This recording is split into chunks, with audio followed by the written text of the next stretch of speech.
Thanks for the warning. Yeah. He was watching. She belongs to the. I was thinking. Wasn't an accident. Okay. Good morning, Commissioner Henry. Are the audio levels okay? Yes, they're just fine, Brandon. Thank you. Good morning. Morning.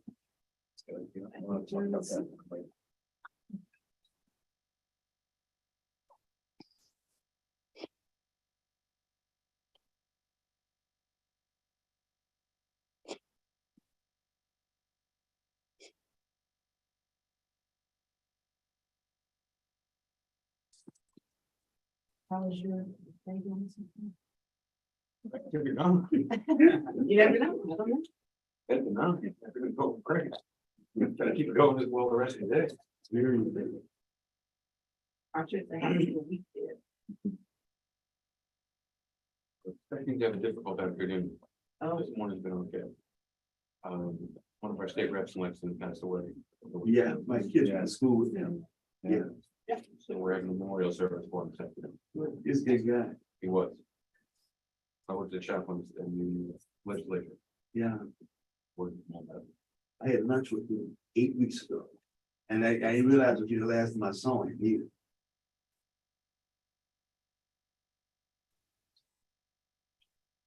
I know we're voting on a resolution today. I'm hoping that I can get a copy of it to break the, If we have forward. if we have one. One more, we just need one more.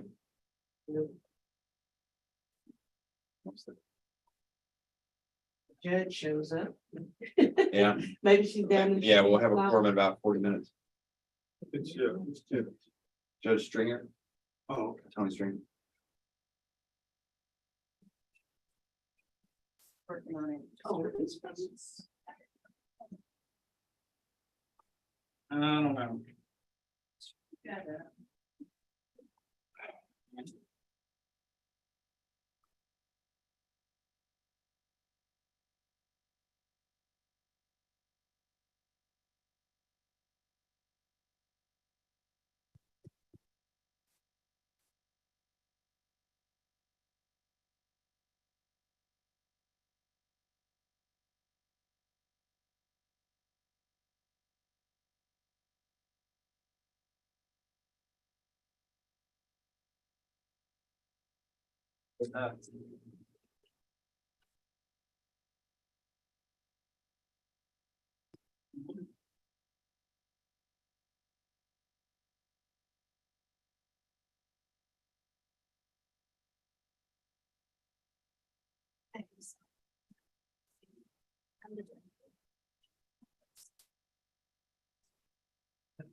You get your, start with my wife's first.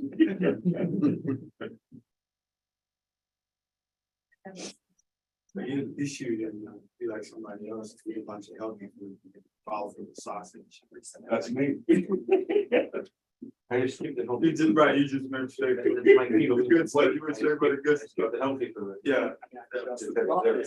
He was telling us about this, he was telling us about this yogurt, he had this yogurt with all these berries and for breakfast. And then he followed up with about a half dozen sausage. Commissioner Cheney. Commissioner Cheney, will you join us?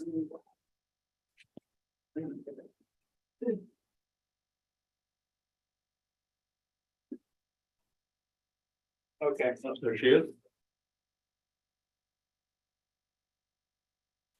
Brandon will let her in the waiting room already. Working. Oh, I'm waiting for Brandon now.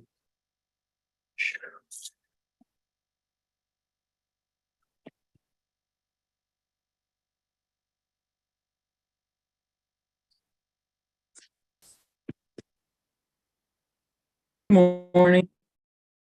Morning, Commissioner.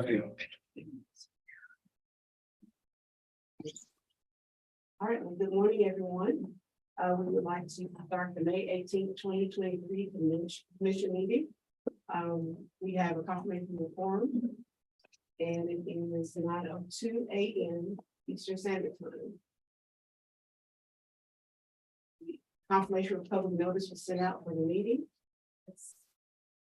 Is there any public participation today? No, none requested. All right, so we'll move to consideration of approval of minutes that were on April 20th, 2023. This is Jim Glenn, like make a motion to approve the minutes as presented. There is one correction for minutes. Commissioner Cheney just reminded me that she was present virtually for the last commission meeting, so that will be reflected in. Thank you. So do we need to, A motion to approve the minutes as corrected. right, a motion to approve the minutes as collected? Second. All those in favor? Aye. Aye.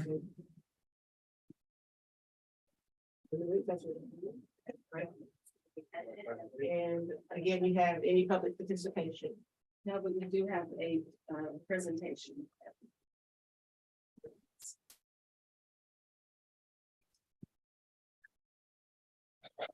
Where was yours? They talked. Yeah. Okay. Well, we do have a guest. Yes. We'll be having a presentation, implicit bias by Pastor Edward L. Palmer Senior. Thank you all for giving us such a cool room to do. Yes. Like, where is everybody?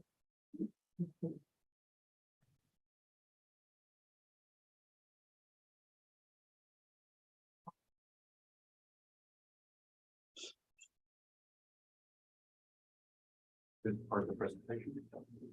Yes. Anticipation. Anticipation.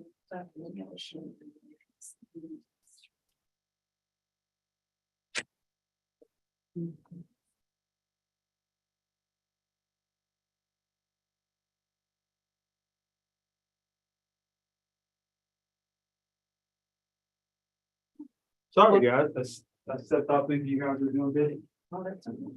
We are ready for you. Welcome. Reverend Palmer. Happy that you're here to give us a presentation. Thank you all for having me. I am a full-time pastor, but I get to do a lot of consulting work around the country on racial and ethnic disparities. I specialize kind of in the juvenile justice, child welfare arena. But the last couple of years, done a lot of work with federal probation and parole officers. Done a lot of work with the Kentucky Court of Justice. I think I sent you out a number of documents. One of those documents for the publication that I was participating in was the Kentucky Court of Justice on addressing racial and ethnic disparities. Another was a piece of research, or an article written as a result of some research done on this particular training at Johns Hopkins University. This training is normally a 3-hour training, and I've cut it down to about 40, or tried to cut it down to about 45 minutes to accommodate you all schedule. So if I seem a little rushed, it's because I want to get through as much of the material as I can. But I also want to have some opportunity to have a little bit of dialogue as we go along the way. I titled this conversation, Starting the Conversation, Understanding Implicit Bias, because I wanted organizations to go on a journey with me from implicit bias to addressing cultural or avoiding cultural collisions. I do a little bit of anti-racism and race training, as well as DE&I specific training. I'm going to run through these learning community behaviors, aka ground rules, but the last one is the most important. Your participation in these activities and discussion is appreciated but not mandatory. So if you feel uncomfortable, feel free to leave the room. The lawyers tell me that'll keep me from lawsuits, right? Everybody knows you're not stuck here. You can leave if you want to, right? You can come back and sue me later. So I always like to start the conversation with a little bit of data, a little bit of research. Again, I had to cut this significant, but in Kentucky, I want to use a little bit of youth data. In Kentucky, our youth population is roughly 10% Black and 80% white. Now, the reason I don't have Hispanics and Asians and the others is because in our youth serving systems, they're not experiencing disparity. They're not experiencing disproportionate representation at those negative contact points. But what is consistent in the child welfare system and the juvenile justice system is African-American kids experiencing the worst outcome. And so I tell people all the time in most states, but specifically in Kentucky, when it comes to racial and ethnic disparities in our systems, it's a Black and white issue. So we look at child welfare data. This is what it looks like in Fayette County. Now, when you look at the child welfare system from front to back, it starts with reports to DCPS. It ends with exit through emancipation. Exit through emancipation is the worst possible outcome for a kid coming in contact with the foster care system. That means that kid got in the system and never got out. And they turned that magical age of 18 or 21, and then they will let go from the system. As you can see in Fayette County, 18% of the population is African American, but there are 33% of the reports to DCPS. Significantly, there are 36% of those in out-of-home placement. That means taken from their homes, oftentimes taken from their communities. And then there are 36% or 35%. Is that 30? Yeah, 36% of those who exit through emancipation. But as you can see, with 11% of the population being Hispanic, they're underrepresented at each contact point. Fayette County, Jefferson County is significant as well. African American children are roughly 18% of the population. 61% as Caucasian. As you can see, they're underrepresented.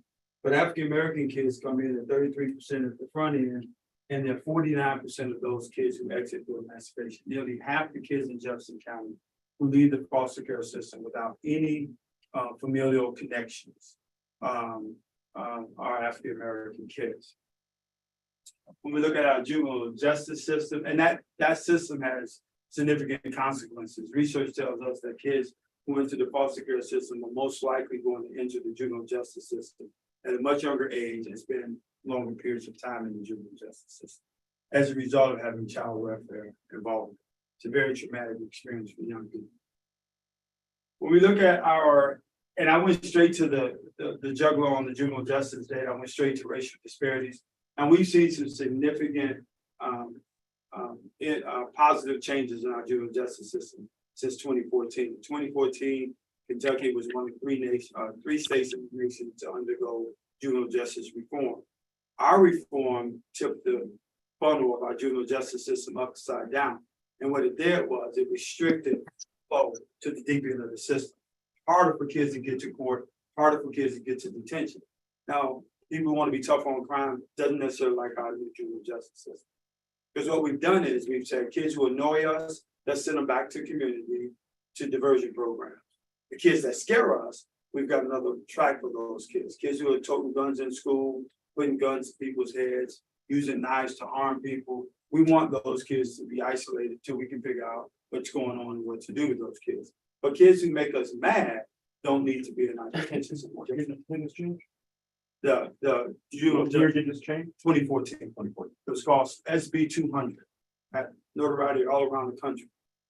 Since then, every year we have to defend it from attacks such as House Bill 3, which now says that the police can just charge a kid with a violent crime, take it straight to jail. They have a tougher system on our juveniles than we have on our adults, right? They can stay in there up to 48 hours, not counting weekends and holidays. So you get a kid on a Friday and Monday's a holiday, that kid may be in the detention center until Thursday of the next week. There's no case management on the front end, so who's going to remind the folks at jail that this kid needs to be taken to court and a decision needs to be made? Most of those kids would have been released from police, but now with HB 3, they can now take them straight to court. And we know when you write up the charges, you can write it up as a violent crime. When the judge looks at it, he'll go, this wasn't a violent crime. But with all the end runs, we significantly, the reason that detention center closed in Jefferson County a few years ago because of lack of participation.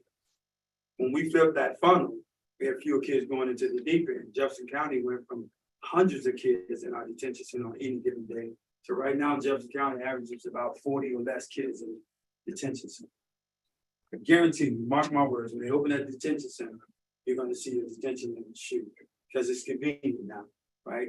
When you got to drive a few counties over to take a kid who's just made you mad to jail, you're less likely to do that. And so once they open that center up, you can bag those juvenile detention members are going to go out. But here's what our system looks like when you think about racial disparities. So this is statewide. This is what's happening with African American youth. 11% of the population, there are 23% of the complaints, there are 29% of those who are overridden for diversion, there are 36% of those in detention, and there are 57% of those referred to adult court.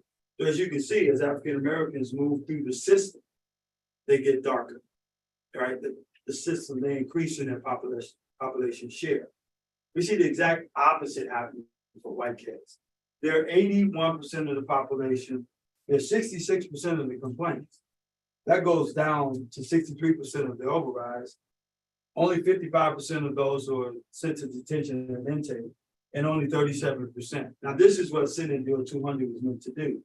As we get deeper into the system, the population should shrink. That's exactly what's happening for white kids. As they go deeper into the system, their population share decreases. As Black kids go deeper into the system, their population share increases. Same system, disparate outcomes. Here's what it looks like in Jefferson County. African American kids, roughly 30% of the youth population, 61% of the complaints, 68% of the overrides, 76% of those who go straight to jail, and 77% of those who are referred to adult court. We see again the opposite happening for white kids. 57% of the population, 29% at the front door, 23% at override, 17% at detention, and 17% of those who are referred to adult court. So same system, but again, opposite impact. Are there no advocates for those kids? I mean, somebody who speaks for them. Yes, Because to get the numbers to go down, you have to have somebody who's gonna speak up for you. Right. Because the kids don't know because they don't have the education enough. right, exactly. Now, that's one of the reasons why I do this work. Speaking up for those kids, working with those systems to reduce this kind of impact. Fayette County is the same way. Nothing changes. We see again different tracks. African American kids, significant increase by the time you get to the back end. 85% of the kids who are referred to adult court in Fayette County, African American kids, compared to 5% for Caucasian kids. So again, significant difference in how they move throughout that system. Anybody read the Department of Justice report coming out of Louisville? Some very interesting findings, right? Anybody shocked? You were shocked? Yeah. You wasn't shocked? What shocked you the most? Well, it confirms some assumptions, we'll say it that way. All right, yeah. It confirmed a lot. I did a year working with Louisville Metro several years ago doing implicit bias. And some of the things the police officers told me at that time were confirmed in that report. LMPD unlawfully discriminates against Black people in its enforcement. Nearly half of LMPD reported use of less lethal force from 2016 to 2021 were against Blacks, twice the representation in the general population. Large racial disparities found are unlikely the result of race neutral factors. In other words, it wasn't because they had racial neutral policies and practices in place. In multiple areas, LMPD treats Blacks differently than whites. Now, this one is specifically a confirmation for me because the police officer told me on many occasions that how we police across Louisville Metro is different. They said the things we do on the west end, that dare not do on the east end. And this was coming from police officers in my training. They adopted and maintained practices that its own analysis, and this is the theme that was in the report oftentimes, was pointing to the fact that the evidence was already there. Their own analysis, they kept pointing to their own data systems to reveal this. From 2013 to 2019 showed that 54 to 95% of their searches were most likely, or traffic stops were most likely to be African American individuals. When the Breonna Taylor case hit, the first thing I did was reach out to some folks to get the data on how no-knock warrants were served in Jefferson County. So this one was no surprise. 60% of the no-knock warrants served in Jefferson County were related to Blacks. 60%. They concentrated their pretextual street enforcement in Black neighborhoods. What's another way of saying pretextual street enforcement? New York got famous for it. Huh? Stop and frisk. Yeah, Louisville got complicated and they called it pretextual. Right? It was just stop and frisk. Their version of stop and frisk. This question, the last slide, it said between 54 and 95%. Is that differing by year? Well, yeah. Well, they use different variables. Using different Yeah. variables. No, that's. So that gives you a range. That's a huge range. Yeah. So you guys can aim your phones at this. I don't want you to do it. I'll have folks do it in the class. It takes about 4 or 5 minutes. But this is the Harvard implicit bias test. Just aim at it. It'll give you a link. Go to that link, and then you can do it later at your convenience. Give you some great information about yourself on areas where you maybe have those implicit associations. So, all right.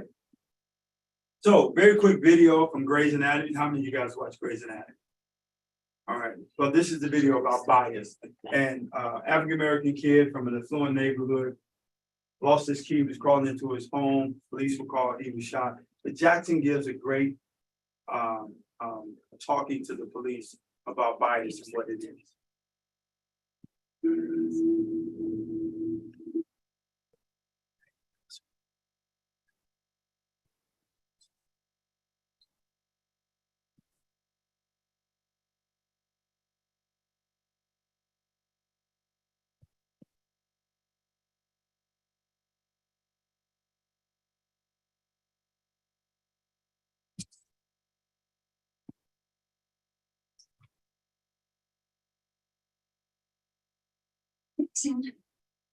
Johnson. It was a high pressure situation, an officer made a judgment call. No, there's no judgment in that call. It was just a reaction. You see skin color, we all do, but the reaction that you give to a white kid versus a brown kid in that split second, that's the measurable, fixable difference. Bias is human. We have guns. You're using guns. Yours is lethal. They aren't racist. You just never know who has to be. I didn't say anything about racist. That's a bias. And lucky for us, bias is fixable. You have protocols in place. Those can be adjusted. You can fix it. Or you can keep pretending that it doesn't exist at all. Kids are dying. This kid is dead. What? So many people that look just like him are dying. For what?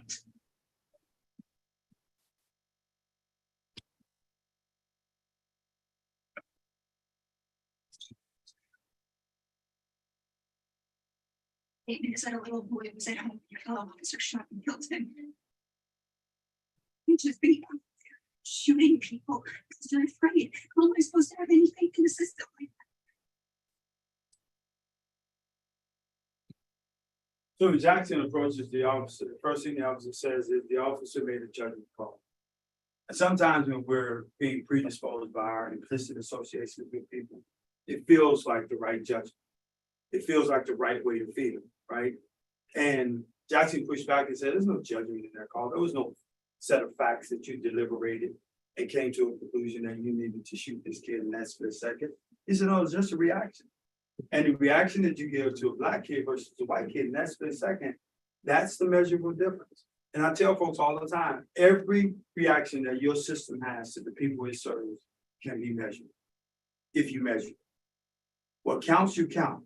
What doesn't count, you don't count. And he says that reaction, it can be measured, right? He says you have protocols in place. You can change your reaction by changing your policy, right? You can change how you respond to certain communities by changing your policy. And then he makes a statement, he says, bias is human.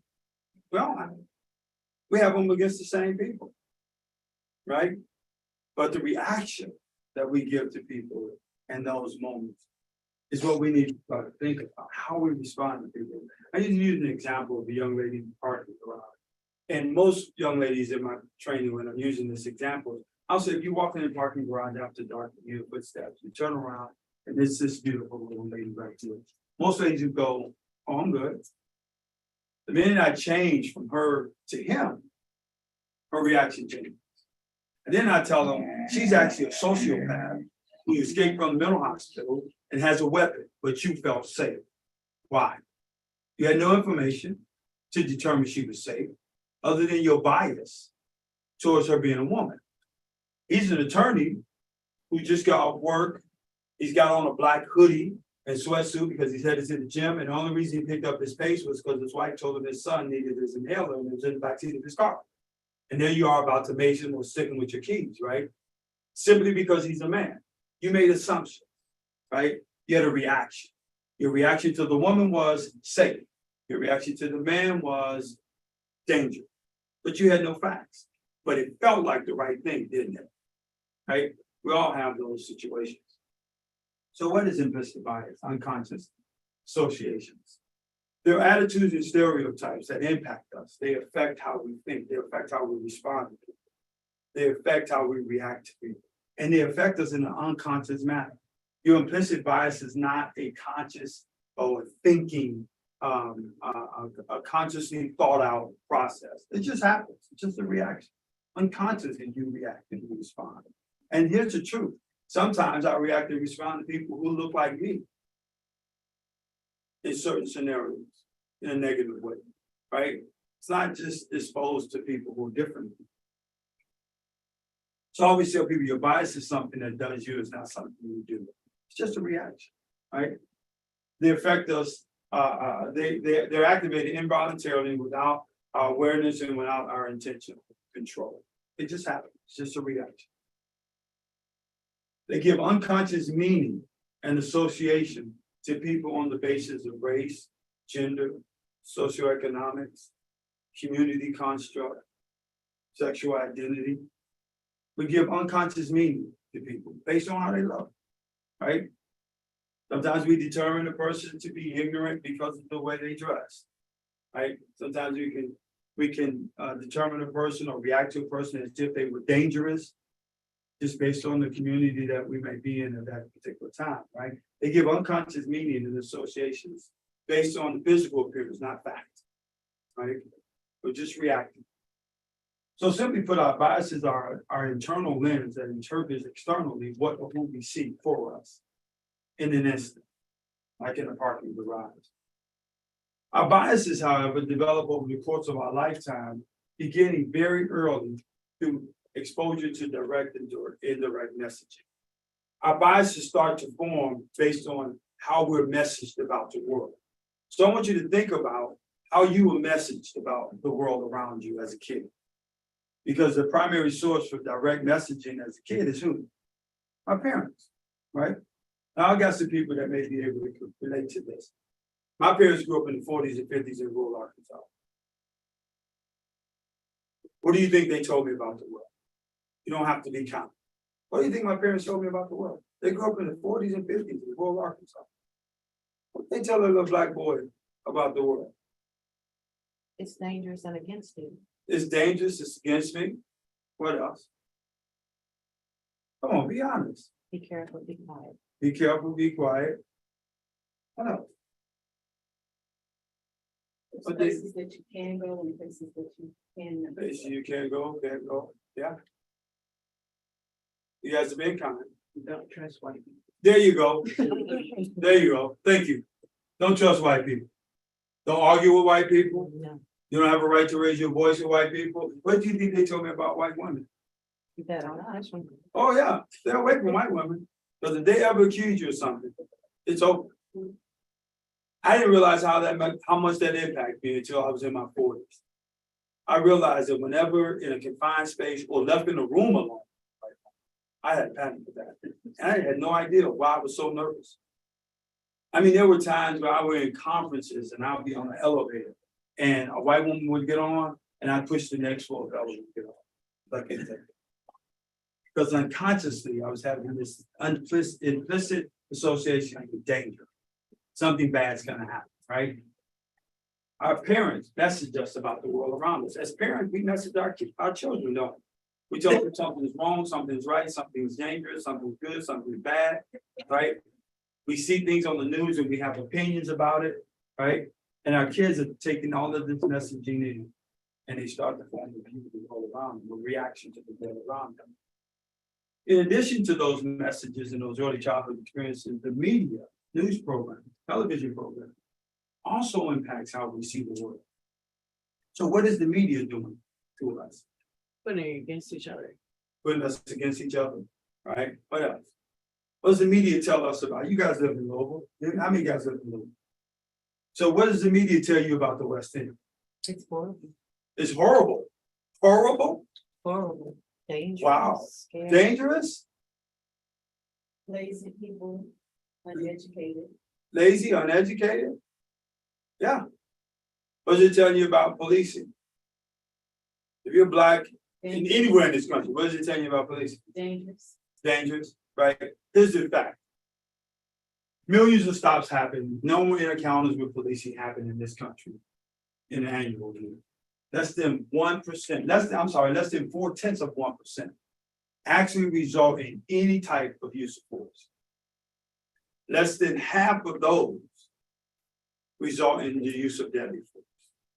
And not all of those are actually killed. right? You have a better chance of being in a plane crash than you do getting shot by the police. But the media would have us to believe that every time a black man has an encounter with the police, it's bad. When in fact, 99.99% of the time, it's not, right? The media will draw these pictures. I hate when they come into a community of color, something bad has happened, and then they always seem to interview the wrong people. Well, one day I was at home watching the news and something bad happened on the West End, and they got the right person. She was a sweet little old lady. And when they put that mic in her face, you know what she wanted to tell them? Everything good about her community. That is not my community. There's a lot of good things happening over here. And she wanted to change the narrative, right? Because the media would have us believe all those things we just said about the West End. There are good people everywhere. There are bad people everywhere, right? The media, right? As a kid growing up, I looked for me on the television. What did I see? I grew up in the 60s and 70s. What did I see as a kid growing up? Looking for my identity on television. Families without fathers. Families without fathers, poverty. Did I see any black lawyers? Did I see any black police officers? Did I see any black people with intelligent leadership roles? No, I didn't. Two. Yeah, she came along later in my, yeah. Julia, the nurse. Was it Mod Squad? Yeah, One. yeah. Mod Squad. Julia, the nurse, right? Yeah. But a lot of what I saw on TV reflected that community I lived in on the south side of Chicago. So I thought that was just the reality for black people. So I grew up wanting to be like the Partridge Family or the Brady Bunch. I wanted to live in a community like those folks, right? Because the media painted a grim picture for people like me, right? So the media has a way of impacting how we see the world around. Well, you remember Katrina, right? The difference between looting and finding is often black and white. 2 articles about 2 different groups of people finding food on the day during the Katrina disaster. A young man wades through chest deep water after looting a grocery store. A different paper, same day, 2 residents wade through chest deep floodwaters after finding bread. He's looting a grocery store and they're finding food. See how the media just articulates things about people based on how they look. Simply put, our implicit bias are mental shortcuts to judgment. It helps us make a determination, like in a parking garage, in an instant, not based on facts, oftentimes not even based on behaviors, just how a person looks, right? And most women would agree, if I'm in the parking lot after dark and I see another woman, I feel safe. I see a man, I don't feel so safe, right? They create blind spots that prevent us from seeing vital pieces of a person's experience. Blind spots that prevent us from seeing facts. So what do you think when you see this man? What comes to mind when you see this young man? What comes to mind when you see?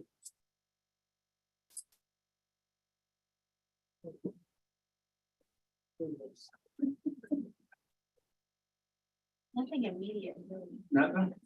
Okay, how about you? It's like he's got some money to spend on suits. You got somebody still on suits? Somebody said something over here? Professional. Yeah. You get a lot of things. What about this young man? What comes to mind now? Had a rough day. Had a rough day. Oh, scary. A little scary? Yeah. You should get here. You think he's scary too? Boxer. I just Boxer? Boxer. Okay. Boxer. Wants to fight. Wants to fight. CD cover. Huh? CD cover. CD cover. He's selling a record. But here's the thing, he's the same guy. Yeah. And what oftentimes what I hear is businessman, male model, I hear some great things. And then over here, scary, up to something, looks like he's angry at the world. A lot of negative things about this guy, very positive things about this guy. And then oftentimes what I ask people is, why did your perception change? What he's wearing. Right, but there's nothing wrong with what he's wearing, but your perception changed based on what he's wearing, right? Now, here's the problem with that. It's okay that you see him differently based on what he wears. The problem is when you make how you see him his problem. Because George Zimmerman saw a black kid in a gated community with a hoodie on. It was okay for George Zimmerman to see Trayvon Martin and think, oh, that's strange. I know black people who live in suburban neighborhoods that see a group of black kids walking down the neighborhood and they think, ooh, that's strange. But most people don't walk out of their home and corner those black kids and create a scenario that justifies shooting them. If George Zimmerman had a way of working through his implicit response to Trayvon Martin, maybe he'd still be alive. But he did. He was convinced that his reaction to Trayvon Martin had justification. So he followed him. He cornered him. An altercation ensued. And at the end of the day, we had a dead black kid. Simply because he didn't know how to process his perception. It's okay if you see me walking down the street after dark and really you think ill of me, that's fine. This is as long as you don't make it my problem. So whatever your perceptions are from this picture to this picture, own it. Keep it right here. Process it, deal with it, right? Don't make it his problem. Don't pick up the police and call the police just because he's walking down the street. We rely on these mental shortcuts, these automatic associations to do a few things for us. They filter information, right? They fill in missing data. They start to tell us things about people that we don't know to be factual. They fill in that missing data. They categorize people and information according to our own cultural stereotypes, right? So we all have cultural stereotypes. If you're on the west end of Logan, you see 3 black guys with some heavy bass and they're driving a Cadillac with 22s on it. What cultural stereotypes come to mind for you? They sell drugs. Huh? They sell drugs. They sell drugs. Right? I've got an old school Mercedes that it don't have 22s, but it's got some nice custom rims on it. And believe it or not, on a Saturday evening, I'm subject to be out with a couple of my friends with some old school Teddy Pendergrass, and we may turn up a little loud. But I'd hate to pull into a gas station with somebody assume the pastor and his 3 friends are drug dealers. Some old guys hanging out with the old car, playing some old music, right? But we do make those cultural assumptions. I pull up, in a rural community somewhere in Kentucky, and 3 white guys get out of a pickup. I've got some cultural stereotypic responses to who they are and what they are, right? That's what our biases do. They cause us to judge people and fill in the missing data. It can affect everybody, even people of the same race.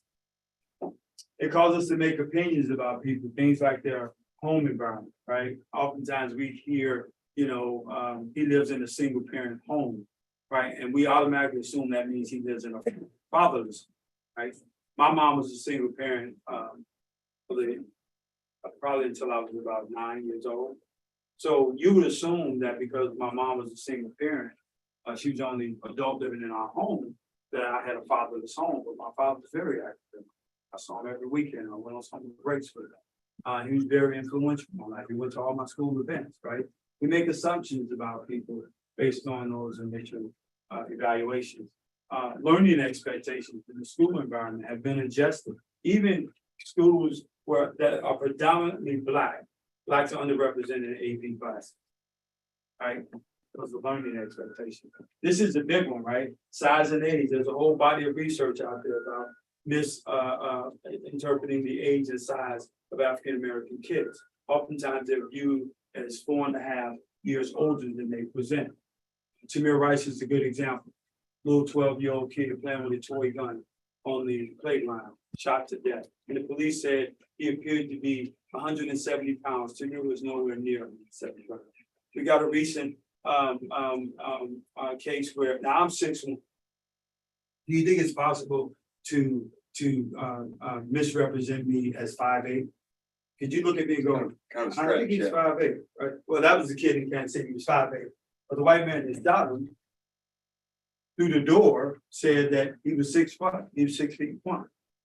He was only 5'8", looking for a sibling. And he was shot dead, right? And the man misinterpreted inside and says he was a 6'1" black boy.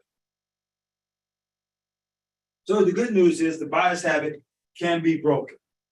It starts with being aware of one's own bias, acknowledging being concerned about the consequences. In that video we watched earlier, Jackson said to the police officer, "You're carrying weapons, so your bias is lethal." We should be concerned with what happens if we have bias built into our processes. What happens if we have people operating based on biased perceptions of a whole community? We have people that have a whole community, DCBS, juvenile justice practitioners, view kids on the West End totally different from kids on the East End, who commit the same crime. Somehow two boys fighting on the West End is going to turn into something really, really bad. Two boys fighting on the East End are just being boys, right? We've seen and heard that, right? We need to acknowledge and be concerned with the consequences of our bias. Learn to replace our biased responses with non-biased responses. And then learn to counter those biases and not deny them. Right? It's okay that we all have these implicit reactions and responses to people. So let's talk about stereotypical replacing real quick.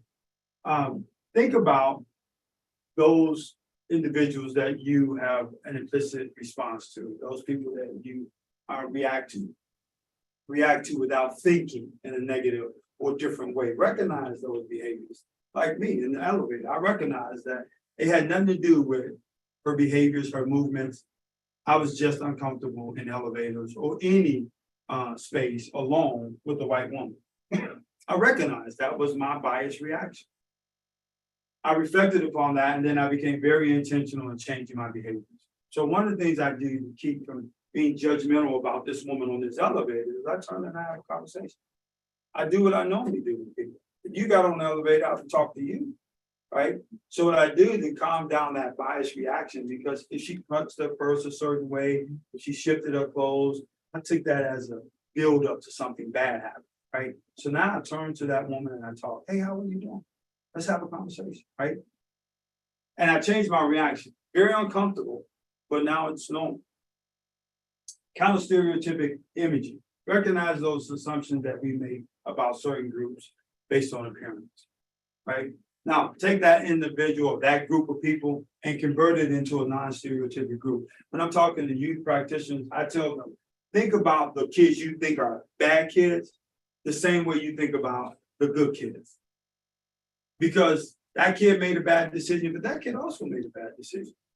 You know, the easiest thing to do when you're dealing with kids is to see a good kid from a good family in a good community as a good kid who made a bad decision. But you know, it's also easy to do, see a bad kid from a bad community who also made a bad decision as a bad kid. So if you can see that kid who did the same thing as a good kid who made a bad decision, convert that image of that kid from the other side of town into that non-stereotypical group. See that bad kid from that bad community with the future we need to protect. I've been in cases and talked with judges and talked with lawyers who said things like, "This kid is destined to go to Harvard. We need to protect that resident.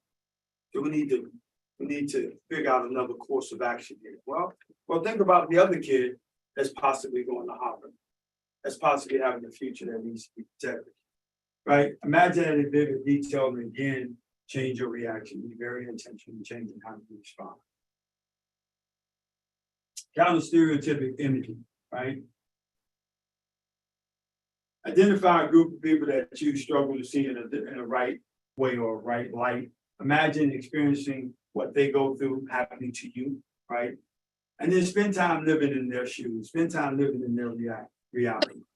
And I do my coaching visioning class. One of the things I talk about is the impact of culture, right? The environments in which people live, right? And then again, change your reaction and response to them so as to help them get to the best possible place.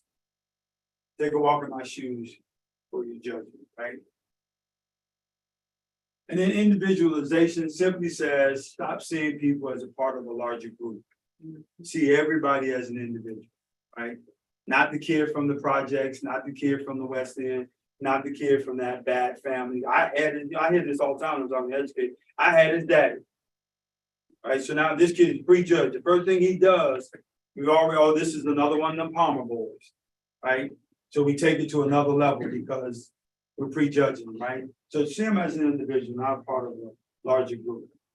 And then seek opportunities to engage with people that are outside of your group in a positive way. You know, the workplace is probably, for most people, the workplace is the most diverse experience they'll have all day. And then they go back to places where people live like them, they socialize with people that live like them. And they have very little positive interaction with people outside their social group. Avoid using demographics to define all the people in a given area. If you guys grew up and you were told by your parents, stay away from a certain place because it's bad. You had that, right? And then what did you notice about that place? The people didn't look like you, did they? And your parents never said, stay away from those Hispanic people, stay away from those Black people, stay away from those Irish people. They just said, don't go over there. I was smart enough. My parents told me, get off that bus before you get to 47th Street. I was smart enough to get off at 47th Street and look over. And I knew what they were telling me. Stay away from them white Irish people. They don't like when you cross over into their community, right? And so avoid using demographics to define all the people in a given area. And then think about creating for yourself a self-reflection questionnaire. Just a few questions to yourself. If you're in the decision-making position, ask yourself, am I responding to any cultural attire? You know, some people see a woman in the hijab and they all of a sudden get afraid. You know, I got a video on one of my trainings where this lady said she was assigned to a school and several of the kids were wearing hijabs and she was very uncomfortable. The fact that these kids had on this cultural attire, right? Am I responding to this person based on their inability to talk clear English, right? Am I processing some negative reactions in my head because they don't talk clear English, right? Am I responding to them based on the way they're dressed? You might have seen the dog test here. There's a version, it was done in this year in the 50s. This is the 2011 version. But it's interesting, the responses of these kids. But what they're really revealing to us is their implicit responses or association. The dog is the black dog. And which one is the white dog? And which dog is the pretty dog? And which dog is the nice dog? And which dog is the bad dog? Which dog is the nice dog? And which dog is the bad dog?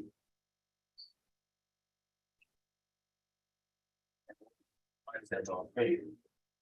But he's white and he has 2 eyes. And which dog is the ugly dog? Why is that dog ugly? Because he's black. Which dog looks most like you? Me, Yeah, which one looks like you? and that one.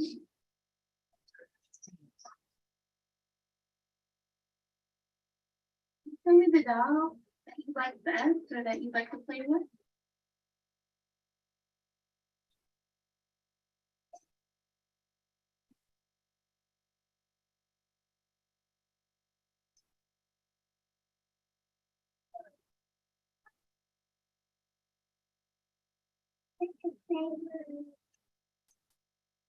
Can you show me the dog with the nice song?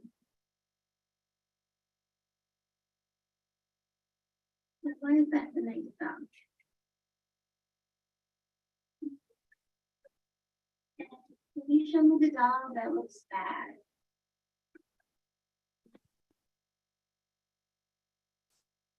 Why does that look bad? Because it's that. Why do you think that's a nice dog? She's white.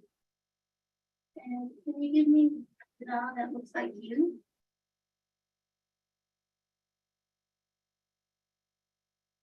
"15 out of the 21 children prefer the white dog." That was done in 2011. The initial experiment was done in the early 50s, but the results were typically the same. They go on, this video continues on with several variations of kids, Asian kids, Hispanic kids, white kids, and they all come to the same conclusion: white is better. white is good, black is bad, right? Why is that? And we talked about how media projects. We talked about the messaging that they hear around them, right? No wonder their kids look at these dolls and say, this one is better, this one is good, this one is bad, simply because of the variation of skin tone. Dr. Sheree Dawson Elvis, anybody know Dr. Elvis? She's a good friend of mine. Her and I served on several committees together. She takes her kid, you won't find a blacker and more prouder woman than Sheree Dawson Elvis. So I know her kids are going in growing up in a very pro-black environment. And yet she takes the kids on these African-American trips around the country every year. They go on vacation somewhere to learn about their history. She's in Washington, D.C. in 2018 at the Smithsonian Museum of African-American History and Culture. And looking at the original dolls, and here's what she writes. I'm still processing this, but the most disturbing thing at the museum today is me asking my daughter which doll she likes best. It's 2018. She chose the white one. I mean, both of them aren't the cutest, but still. She had her baby with her, who almost looks dead like the black baby. Baby goes everywhere. She's her favorite. So why did she choose the other? Why does she prefer the other? So I leave you with this message, and I think I got it in 45 minutes.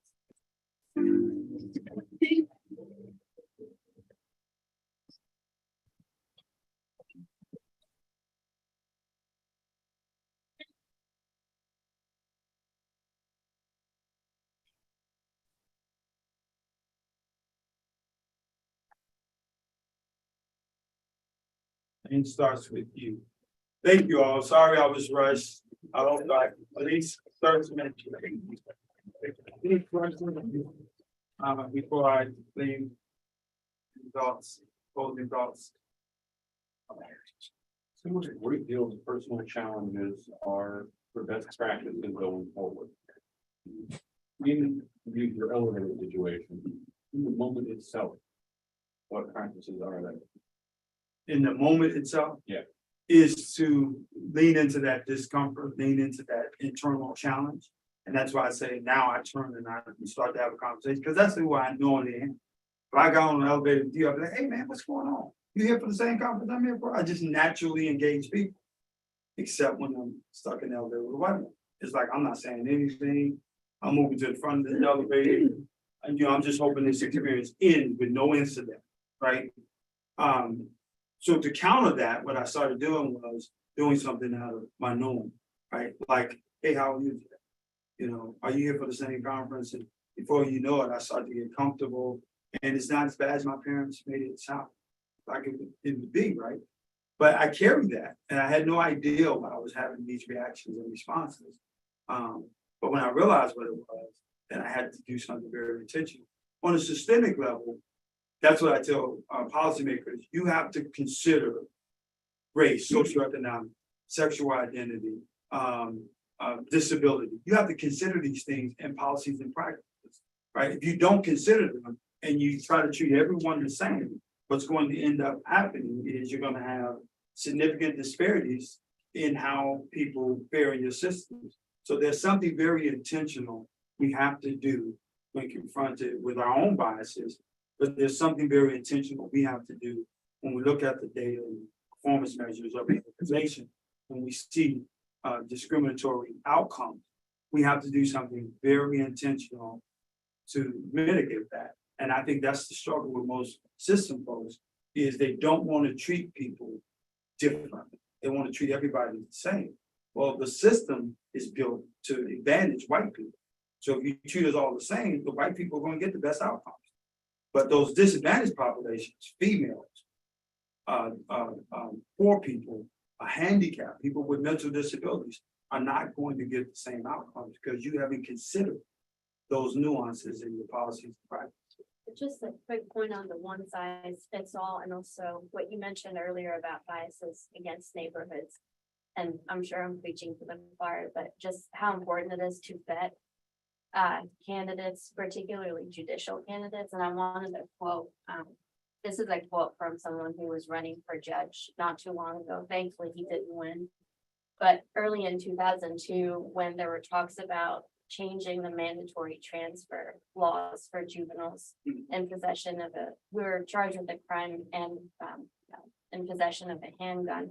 That was a one size fits all law. Right. The idea, I worked at the PD's office and our whole point was this does disparately impact Black youth. We had 111 Black boys as youthful offenders and only 4 or 5 white boys in the meeting.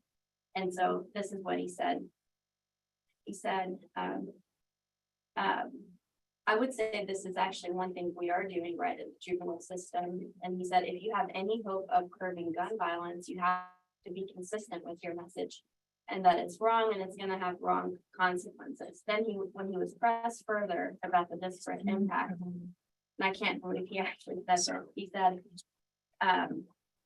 it's unfortunate that some predominantly Black local neighborhoods are, quote, rougher due to historical factors. All his office can do is do their job fairly. Yeah. And so when this is the perspective of prosecutors we were dealing with and someone who was pretty close to becoming a judge, it's pretty dangerous. Yeah.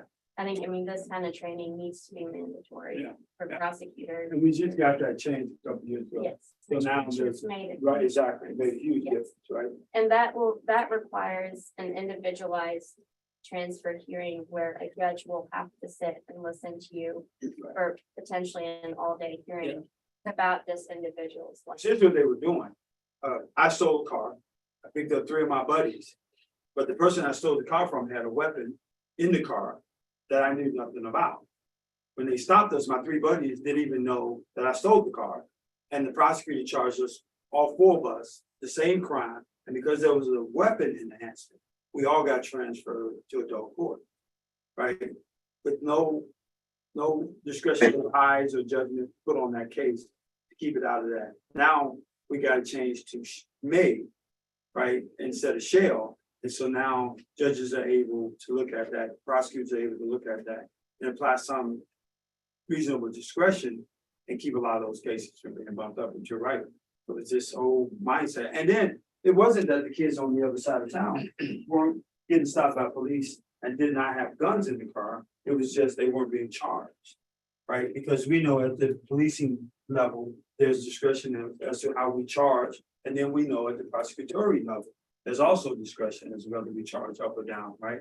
And the numbers bear out that that differs based on socioeconomics, it differs based on race, gender. And so I totally agree with you. And I'm glad we were able to get that change. Yeah. Yes, ma'am. So in talking about juveniles and talking about biases, how do you approach a situation with juveniles in today's time where juveniles are, I mean, I don't want to put another bias on it when we just had this training, but how do you approach juveniles nowadays when you want to talk to them or when you want to educate them or when you just want to see what they're up to? I mean, is it being nosy or is it, how do you come to them and have that dialogue safely? Right. So one of the things I do, and I tell people all the way, I typically try to use the word youth justice system. When I'm doing professional trainings, I'll use juvenile justice system because that's what the professionals are used to. But when I'm having a dialogue, I typically call it the youth justice system. And I refer to them as youth. But one of the things that helps me deal with young people is understanding the adolescent brain development science. Everybody should have an adolescent brain development training. What it tells us is that the emotional parts of our brain develop first. And then the executive function is the last thing. So kids are very emotional, irrational, reactive, right? Thrill seeking. That pleasure headquarters is developed first. So they're looking for the thrill before they get to this point where the executive function is. So when talking to kids, I need to realize that. So one of the things I don't do is elevate their emotions. Right? Law enforcement does this all the time. They do it in the educational as well. We know how to get these kids to be irrational. And then we criminalize the irrational behavior, right? We already have research that says at a certain age, they're going to lose their mind. They're going to try experiment with sex, drugs, rock and roll. We all did it, right? But for some reason, as we become adults, we forget that we had the same kind of mentality. We wanted to do what was fun, what was pleasurable, right? So I recognize that and I talk to them from that lens, right? We have a diversion program in our church. I mean, it's interesting, when kids start our program, we ask them to write the rules, what we should have in society and what we shouldn't have in society. You can imagine these kids are in trouble, so we don't need the popo, we should snitches should get stitches and, you know, all this kind of stuff, right? By the time we get through the cycle and you look at the rules that society needs, we need the police. We need people to tell the truth, right? Because we've talked to them for about 6 to 8 weeks about the consequences to their grandmothers, to their sisters, to their mothers. Every time somebody steals something out of the grocery store, prices go up. Is your mother struggling? Yes, right? And all of a sudden they want to change the rules, right? But that's a process, right? And so I think the problem is that we look at the media and we have lumped all these kids into what we see on the media. The kids who shot something up, or did something very egregious. But 99% of the kids are just being kids. They know what kids doing. I mean, schools are taking A and B, A students that are in AP classes because they were found with one marijuana joint in their purses. They're taking them and sentencing them to alternative school, disrupting that child's education to punish them for one marijuana cigarette. And I talked to judges who smoked marijuana when they were teenagers. And yet we want to ruin this, right? We want to ruin these kids because they're doing what kids do, right? And so always remember that and talk to them from that lens, right? And I think you'll go a long way. Thank you. Thank you all. Thank you. Sorry I went a little bit over. Thank you very much. Thank you all. Hope to have you here again and maybe for a longer period. Right. I sure hope so. Thank you so much. Thank you, Larry, you all the way. Wonderful presentation. What are you gonna do with that basketball player out of Memphis? His name is Dave Switch. Moran. Oh, So he had a gun in Denver, 8 weeks later, he got it with another gun. And they fined him $700,000 to Denver, 8 weeks later. Now, the next fine is gonna be as much or a million. We're gonna take a And quick he's break. so 23 years old. switch the You camera. ain't gonna slow down. right. Well, again, they said they Might not be able to do that. I have to also do, hey, can you help me? Yeah. 23, yeah. Good basketball player. yeah.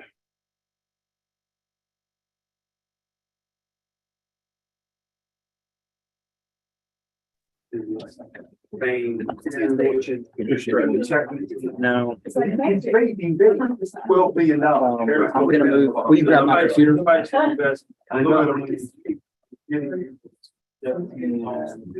Exactly. He's gonna eventually adjust, what is, but you're gonna do it quick enough. A good example is what they did to Iverson. You know, Nike took Iverson's money and put it in a trust fund. Yeah, So he never be broken. yeah, that works, yeah. They recognize that he was. I just read that article about Iverson. Yeah, That's interesting. yeah. 40 or 35 million. He Yeah. got when he's 50, Yeah, right? yeah, they protected his fortune from him. Yeah, exactly. Yeah. I hear you. Yep. Thanks very much. Thank you. Yeah. Okay. And that's why I'm thinking of. Commissioner Glenn, I'm sorry. Charles Barkley signed his first Nike contract. Yeah. Usually told him not to. Michael Jordan. Jordan is $1 billion. Told him take it in stock. I'll take But his his money. mother, but it's Jordan's mother who did it for him. You know, He passed on to others. exactly. It's a good deal. Mhm. This is what you're gonna do.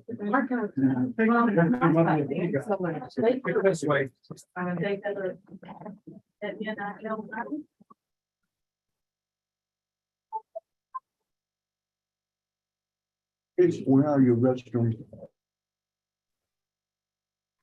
Can I just knock on the door? No, because Oh, you unless can't there's, get in the bathroom? yeah, Okay, that I didn't know. well, it's kind of public and so, you know, I mean, people can come up here at any time. No. It's one of these. Okay, now where is it? Go Down, straight straight down the down. hall? Yes. Yeah, a few seconds. If it's okay, can we go ahead to the rest of the boys first? And that way, like, needs to leave. So you on the phone. It is really about the other things. But all this. So I just. I don't know.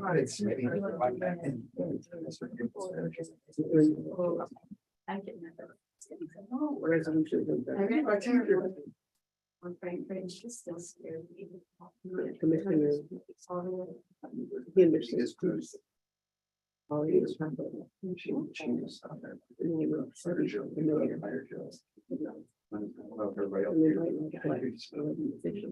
already have it. The first officer. The first officer. First Thursday. Yeah, so that's the anticipation. So, you know, thank you, officer. I think she did. Yeah. And then he was. And I said, and then she just did this sentence and then. So we're gonna send the data. And just, it just. This, the app, the whole, in the western part of the state. So she could come to that was good. We're gonna have everything this way. Nobody ever comes. I'm trying to be scared. She said, I went to her office hours and she said, what do you look like that? Should be determined that I heard. That you're kind of scared the whole time. At security, to be at community college, I go downtown to City Hall. At the Life Center in Washington.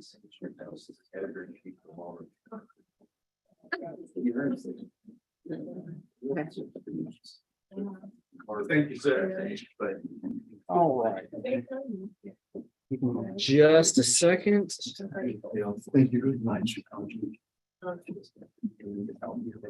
Why is this not? Okay. Oh, no. This.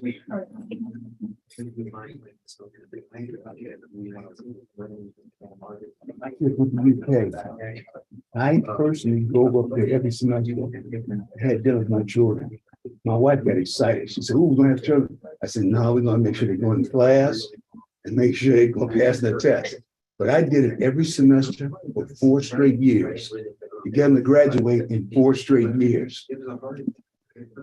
And the kids in high school they went to school with, all, I should say, flunked out of the engineering program. They were forced to.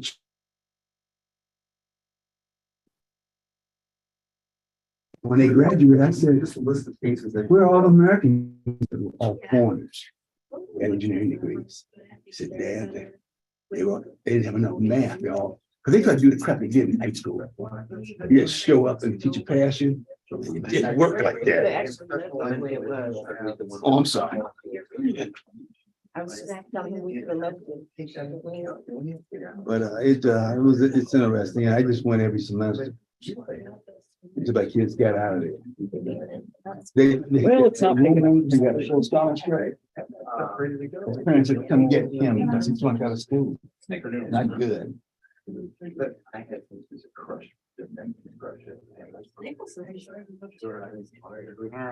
Up, 30 seconds. Oh, Michael Jordan. Lord willing. Come on. You can do it. Air. That was a nice movie. I have not Did you see it? No, I want to see it. Oh, I mean the actors. When I saw the actors, All right. Yeah. Davis and Matt Damon and Affleck. Yeah. I went the actors outstanding. Michael. I'm sorry. They didn't cast Michael. No, That's a they big- showed a back of the kid, whoever the person played, showed the back of his head the entire movie. And the entire movie of Michael Jordan. And they spoke to him as it was Michael, but it was the back of his head. They said no one could play Michael besides Michael. He's too iconic. Yeah. Didn't cast him.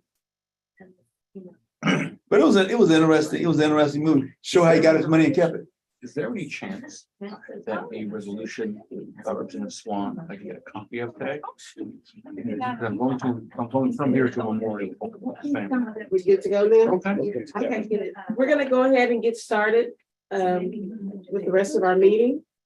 And next on our agenda, we're gonna have our executive director's report. I'm going to go a little bit out of order this morning. The first thing that I would like to talk about is resolutions. In the report, you'll see it as closing chapters and resolutions. And unfortunately, we've lost quite a few people this last month. And so we have been asked and have produced resolutions for Nancy DeMatra, for Virginia Moore, and for Kentucky State Representative Layman Swan. Is that how you- Swan. And so I do have staff that are going to read the resolutions, and the commissioners will need to vote on them prior to them being signed, and then we will be able to deliver them to family and friends. Do we need to vote on them individually or can we vote on them collectively after that? Probably individually. We'll do it individually. Yes, let's start with Kentucky Commission on Human Rights Resolution honoring Nancy DeMatra, to whom all these presents shall come. Whereas the Kentucky Commission on Human Rights hereby honors and celebrates the life of Nancy Tyler DeMatra, who was a dedicated social justice champion upon the occasion of her passing. And whereas Nancy was one of the first 2 Black students to graduate with a bachelor's degree at Murray State University in 1961, and she earned her Master's of Arts in Education in 1963. And whereas for more than 30 years, Nancy was a teacher in Paducah schools, Louisville school districts, and Jefferson County public schools, where she taught leadership qualities and advocated for Black students. And whereas Nancy served for 15 years as a board member of the Jefferson County Teachers Association, where she advocated for equal employment opportunities for Black teachers. And whereas she also served as a board member for Park Duval Neighborhood, Kentucky Humanity Council, Kentucky Education Association, NAACC Louisville State Conference, Teen Parent Program, Chestnut Street YMCA. And whereas Nancy spent most of her life working to further civil rights, advocated for health care reform and environment justice issues, she regularly attended council meetings of the Louisville Metro government, advocating for investment in West Louisville. And whereas Nancy used her decades of teaching experience and writing skills to document histories of the African American communities, and whereas she advocated for justice for Breonna Taylor's death throughout her writings, and whereas the Kentucky Commission on Human Rights was proud to induct Nancy Tyler DeMatra into the Kentucky Civil Rights Hall of Fame in 2010. Now therefore be it resolved that the Kentucky Commission on Human Rights expresses deep appreciation and respect for the life and work of Nancy Tyler DeMatra, who was devoted to eradicating discrimination confronted by the dispossessed, underrepresented, marginalized residents of our community. And we extend our deepest sympathies to her family on this sad occasion. Be it further resolved that a copy of this resolution be presented to the family of Nancy Tyler DeMatra, also spread upon the minute book of this commission and dated in Louisville, Kentucky, this the 18th day of May in the year of our Lord 2023, and in the 231st year of the Commonwealth. On behalf of the commission, Dr. Raymond, first commission chair, Cynthia B. Fox, executive director. I get a motion to Motion. second. Second, all those in favor? Aye. Any opposition? Pass the second resolution. Kentucky Commission on Human Rights Resolution honoring Virginia Moore. To all whom these presents check. Whereas the Kentucky Commission on Human Rights hereby recognizes and honors the life of Virginia Moore. Upon the occasion of her passing, for exemplary leadership and achievement in civil and human rights in Kentucky, and whereas as a role model and beacon of civil rights, she spent her life advocating for the rights of people who are deaf and hard of hearing, and whereas Virginia worked for the Kentucky Commission on the Deaf and Hard of Hearing, KCVHH, for 28 years, was the executive director from 2009 to 2023, and worked in partnership with the deaf and hard of hearing community all of her life, and Whereas the KCVHH was established in 1982 to provide effective and efficient leadership, education, advocacy, and programs to eliminate barriers and to meet the needs of deaf and hard of hearing Kentuckians. She led the way in innovation changes at KCVHH, including the provision of specialized telecommunications devices for all in need, the implementation of the Access Center to make interpretive and captioning services available for all state agencies, and the implementation of the Deaf Festival. And whereas Virginia graduated from the Indiana University Southeast and held the highest levels of interpreter certifications, and whereas she was long recognized as an outstanding interpreter. Virginia has been employed by such notable organizations as the USA Deaf Sports Federation, the US Deaf Olympic Foundation, and the Kellogg Foundation, as well as for many celebrities, leaders, and important events. And whereas she was recognized with numerous awards, invited presentations, and media highlights across the country. Virginia advocated for the more than 700,000 deaf and hard of hearing Kentuckians and requesting a signer accompanying the governor's briefings during the COVID-19 daily updates. It was the first time an interpreter partnered with the Kentucky governor, making the COVID updates available to all and providing a role model for other states to follow. Now, therefore, be it resolved that the Kentucky Commission on Human Rights expresses deep appreciation and respect for the life and work of Virginia Moore, who will remain in the hearts of thousands who came to rely on her strength and determination as part of Team Kentucky. And we extend our deepest sympathies to her family on this sad occasion. Be it further resolved that a copy of this resolution be presented to the family of Virginia Moore and also spread upon the minute book of the commission, and dated in Louisville, Kentucky, this 18th day of May, in the year of our Lord 2023, and in the 231st year of the Commonwealth. On behalf of the commission, Dr. Raymond Burst, Commission Chair, and Cynthia B. Fox, Executive Director. Thank you. Can I get a motion on the resolution for the? So moved. All those in favor? Aye. Say- Aye. raise your hand. Any opposition? Resolution passes.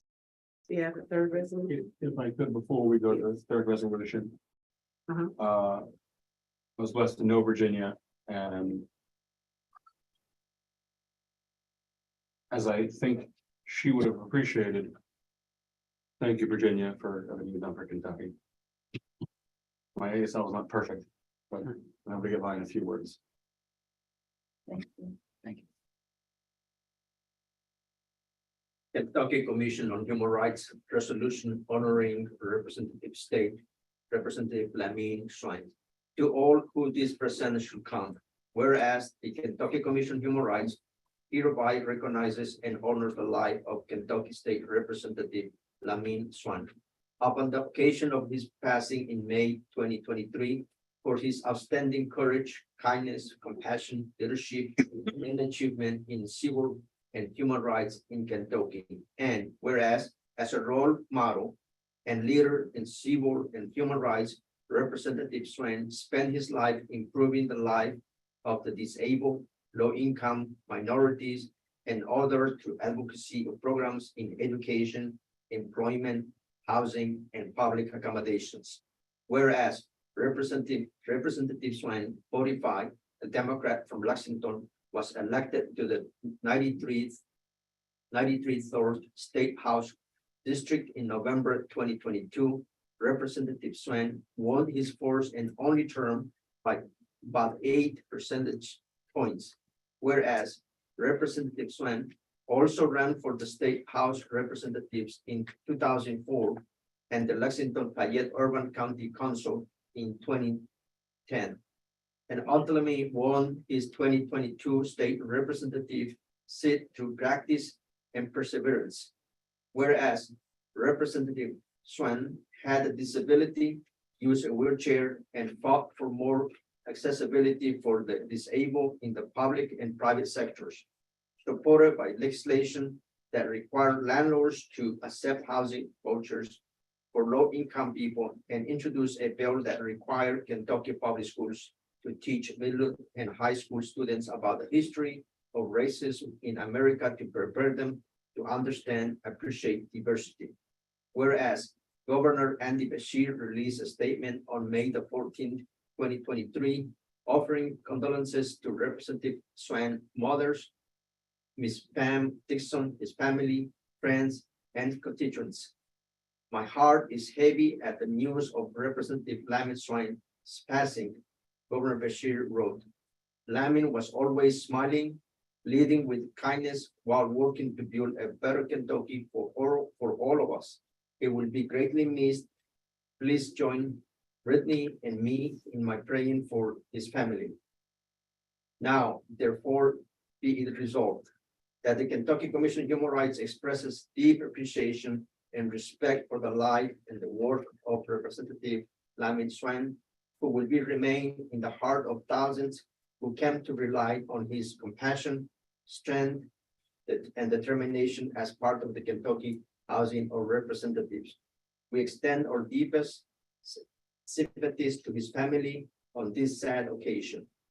Be it further resolved that a copy of this resolution be presented to the family of Representative Lamin Swan and also the Kentucky of House Representatives this 18th date of May in the year of our Lord 2023 in the 231 first year of the Commonwealth. On behalf of the Commission, Dr. Raymond Burst, Commission's Chair, attest Cynthia B. Fox, Executive Director. Can I make a quick comment, real? I had lunch with him 8 weeks ago. Didn't realize that'd be the last time I had lunch with him. And he went to school with both my children. So, which is what we talked about at lunch. And they all went to UK together in the 90s. So he was a nice guy, did good work, and he's gonna be missed. May I get a motion? Yes, make a motion. Second. All those in favor? Aye. Any opposition? Resolution. I will be attending a memorial for Representative Swan this afternoon in Lexington.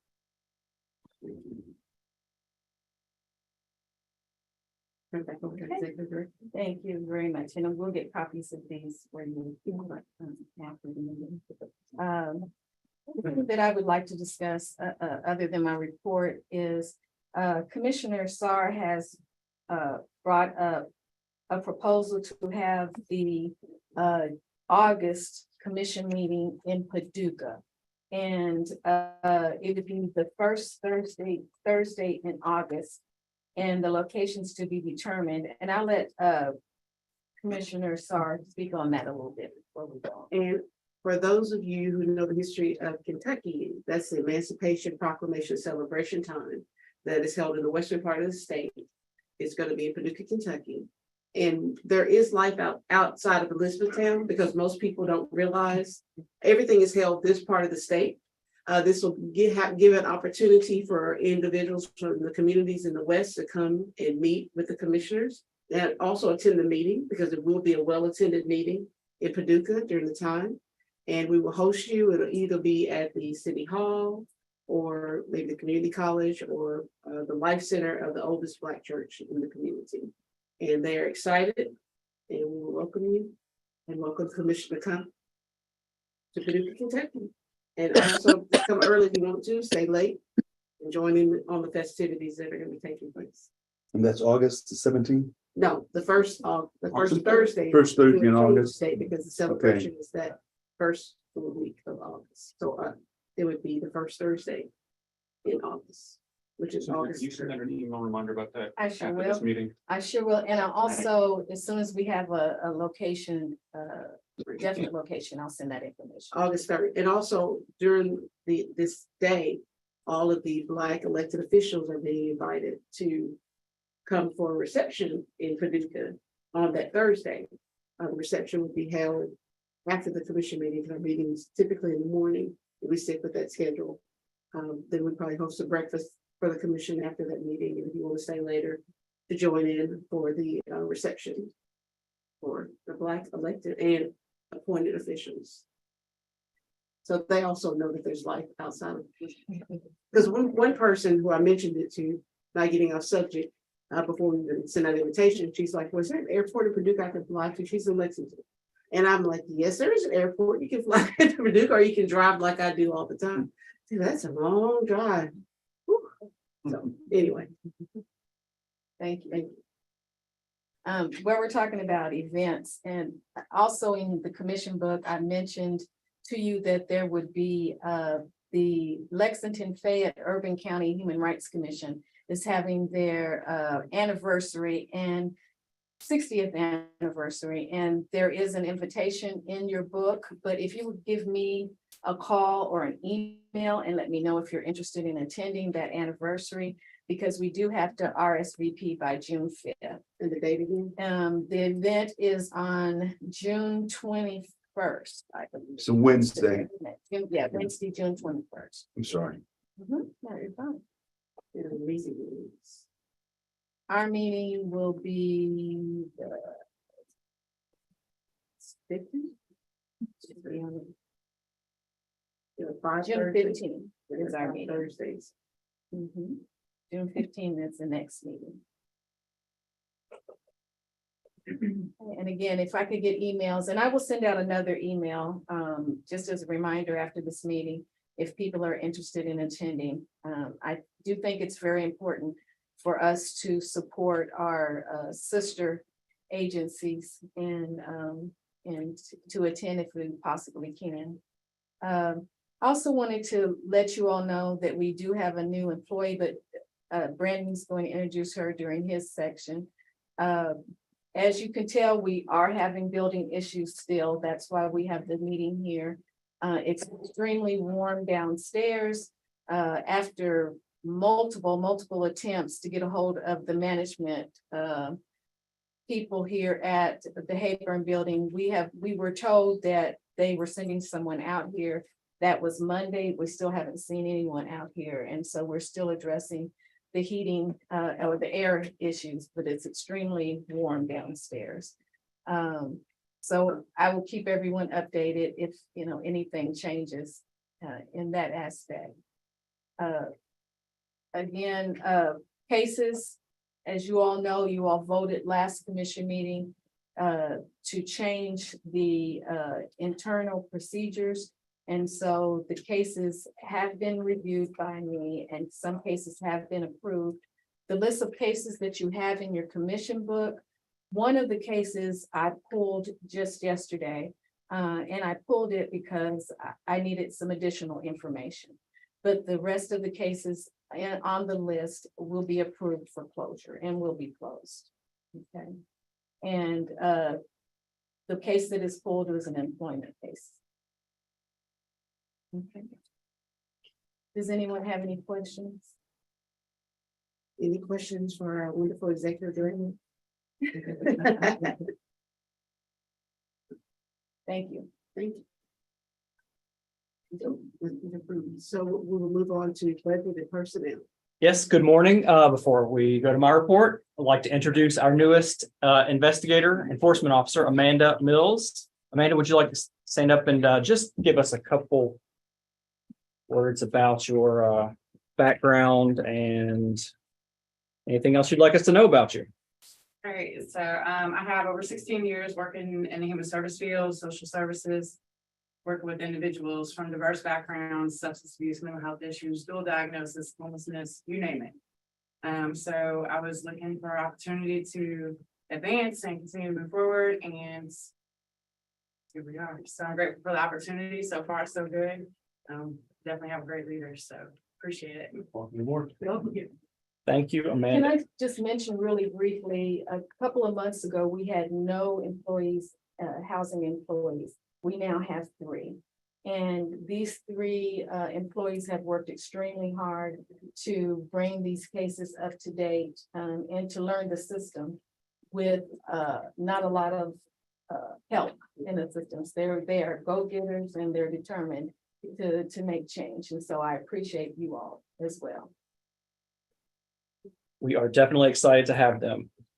You have my report before you. A couple things. You'll notice we're still no rent charges. We're not paying rent yet, per the finance cabinet's directive until there's a couple things that are worked out, which we hope will be worked out very soon. Any questions at this time? Are we putting rent in? Normally what I do is put it into a certain bank account. Are you guys doing the same? No, thing? we can't do that. It's all in, the state's got the bank accounts. and Okay. We've got placeholders, but Okay. Do we still have placeholders in our budget for it? yeah. Okay. Okay. Yeah. Okay. Are there Gotcha. any questions or any comments? Let's see again. Mediation. I'm sorry. Good morning. As you see on the report, there are currently 38 active employment cases, 6 active public accommodations cases. 5, actually, since I wrote the report, now 9 where scheduling is in process, and 5 that have been scheduled for mediation, May 9th and May 17th, May 23rd, June 13th, and June 27th. The report says that since the last commission meeting, 1 case was successfully mediated. The one on April 18th, which was shortly before our last meeting, was resolved successfully with a $10,000 settlement. There was one on 24th that did not settle, and both of the May mediations settled. The one on May 9th settled for $5,000. That was a disability case, and the one in May, the one just yesterday settled for $21,250, and that was a sexual harassment. Are there any questions or comments? Thank you. We'll move on to our enforcement unit report. Enforcement, me again. As I mentioned before, we have 17 cases that were submitted for my approval. 16 were NPC cases, and 1 case was a withdrawal with settlement. And again, I pulled 1 of the 17 cases for additional information. That case that I pulled to get more information was 9510.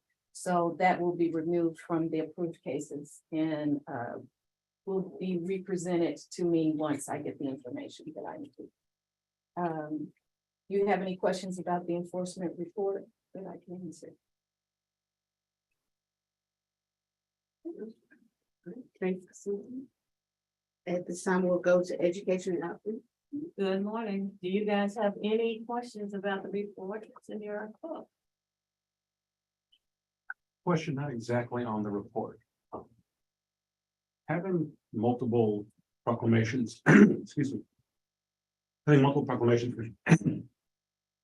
which is the first time I think since I was a commissioner that we've had multiple proclamations in one meeting.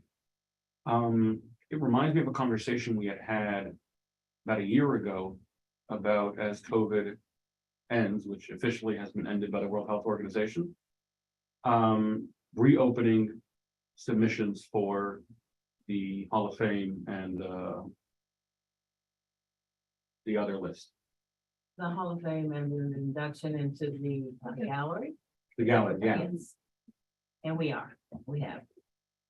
So we need to, what's your question? So just how does that process work? Is that Okay. open again? You want, we'll start. For the Hall of Fame, in 2022, Terrence did send out requests for nominations in 2022. However, nothing else was done with that.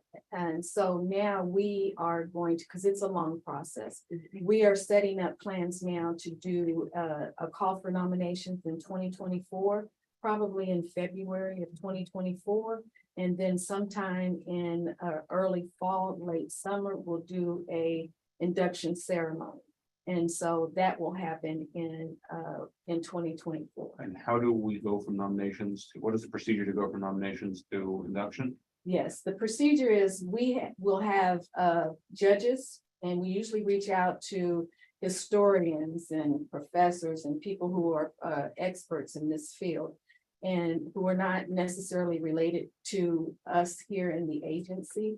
And we will collect the nominations, make packets of the nominations. We send them to the judges to judge, and they actually give them points and to give them, it's a point system. So they get a point system, that point system, all of those nominations and the point systems go to a CPA.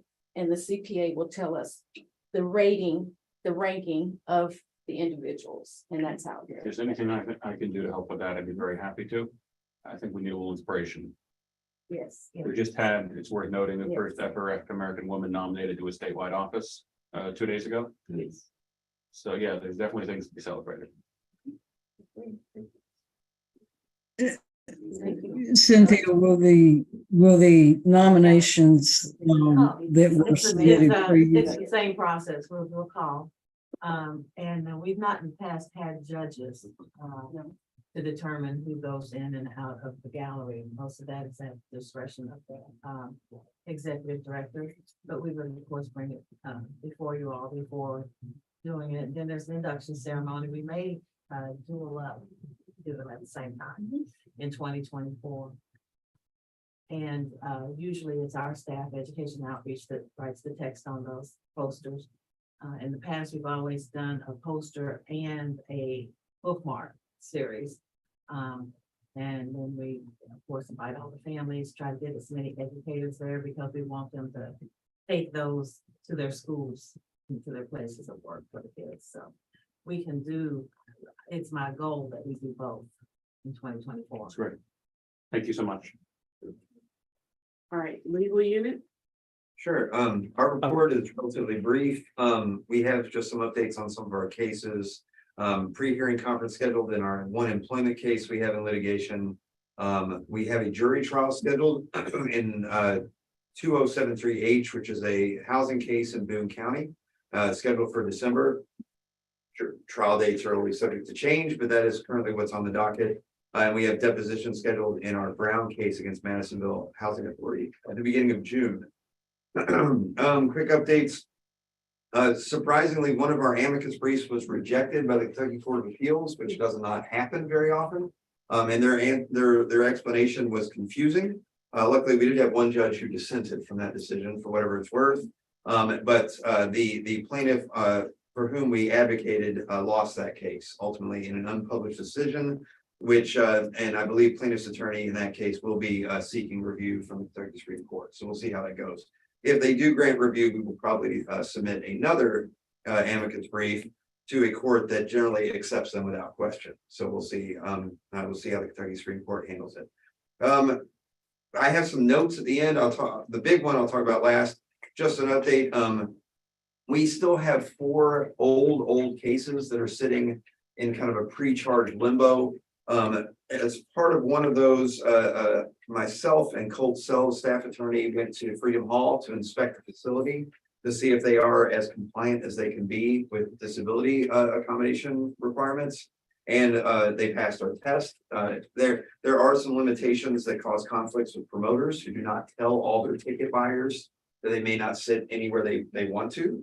And so we're trying to work out between the promoters and Freedom Hall some kind of communication method to let them know, don't sell tickets to places people cannot sit. They just don't have accessibility. But that was a successful meeting a few days ago. A quick update. Yesterday, we had a new intern, our summer intern started, Wade McGuire, who's an undergraduate student at the University of Louisville and a graduate of the Craft Academy at Morehead State. 4.0, perfect grades. Wade's a great student. And we're looking forward to having his services this summer. And finally, I have a lengthy request for you all.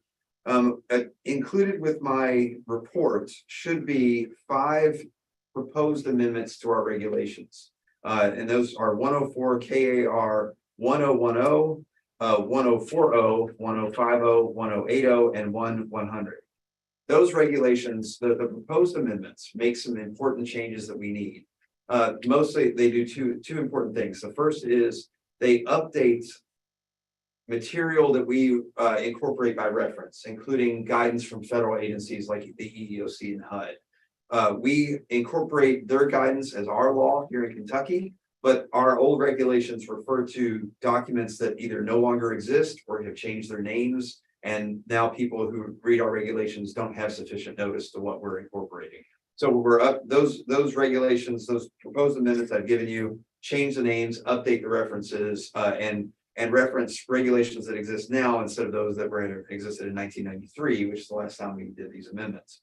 The second important proposal is that we eliminate a lot of the contact information that was out of date. Our regulations refer to our office on the 7th floor, which of course does not exist. And there are statutory requirements for material we incorporate by reference. We just need to change the language under Kentucky law. That law is relatively recent and our regulations are just old, and so they need updating. So all 5 of those recommended amendments are before you in my report. I would request that, and you can do it all together or individually, that I request that a motion be made to approve those amendments so that I can then begin the process with the Legislative Research Commission to get those changes made. Okay, everyone has a report in front of them and also the recommendations. Answer any questions that you would like to adopt. Are there any questions on the 5 resolutions? Any commissioner have any questions on those or concerns?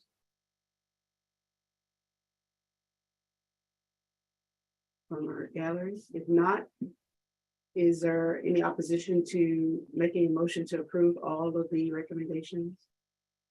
Resolution that were presented? Pursuant to the input of the LRC, I'm sorry. pursuant to the input of the LRC, correct? Yes, so once I have your approval, I will then submit these changes to the LRC for approval. They have to be, typographically approved. And then what the process will begin is it will then be scheduled for a public comment period where we can receive comments, suggested changes or objections. We will also have a public meeting that will be in late August. And usually people don't attend those, but they're welcome to come and tell us and give us feedback. Once we have those meetings and those comments, we then report to the LRC what we've received and whether or not we're going to make any changes because of those comments. We don't have to, but if somebody has some good suggestions, we can incorporate them. And then once we have all that long process completed, the LRC then will formalize the approval, add it to the register, and the whole process should be done hopefully by mid-November of this year. Is there a motion to move forward to approve? Motion to approve. Is there a second? I'll second it. All those in favor? Aye, or raise your hand. Any opposition? Great. Thank you. I'll move forward with those and that's the end of my report. Thank you. All right, are there any community reports? No. Commissioner Cheney had a comment that she didn't get in. Can you hear us, Commissioner Cheney? I can, Brandon. Okay, we can't hear you. Give Can you just hear a me? second.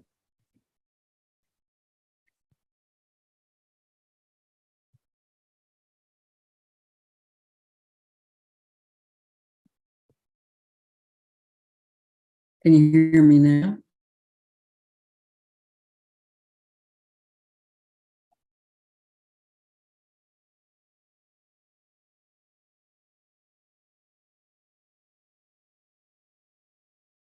Hello, hello. Okay, we should be able to hear you now. Thank you, Brandon. Cynthia, I just wanted to, I know that Virginia had been nominated to the Hall of Fame, and I think perhaps some other folks had in as well. Will those nominations carry forward, or will they need to be resubmitted? They will carry forward. Dr. Harrison resubmitted that nomination to me. And so it's in my possession and it will go forward for 2024. Okay. There'll be a celebration of life service, I believe, on June 11th for Virginia and Louisville. Cynthia, I will forward that information to you if you wouldn't sharing it with everybody, commissioners. I definitely will. Thank you.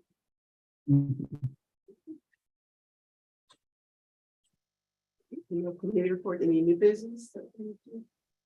No, I think just the next meeting. Okay, the next commission meeting is gonna be June 15th, 2023, maybe 16th one, maybe 14th one, maybe it's Brown Hotel. All right, is there a motion for adjournment? Second. All right. All right, thank you all. Thank you. Today.